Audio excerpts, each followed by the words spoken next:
Mituyo og bisita ang GMA Kapuso Foundation sa Daanbantayan, Cebu, kauban ang 14th Civil Military Operation sa Philippine Army aron ipang-apod-apod ang hinabang alang sa mga nabiktima sa magnitude 6.9 nga linog.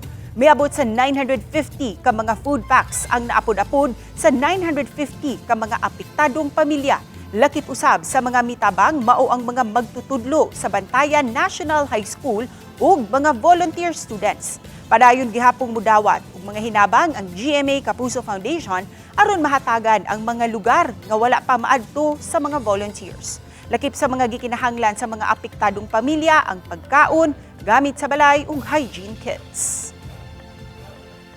Abot na yun ang GMA Kapuso Foundation dinhi sa Daanbantayan, Cebu. Ang ato ang mga recipients, ang mga nabiktima sa Linog nagpaabot sa GMA Kapuso Foundation dinhi karon.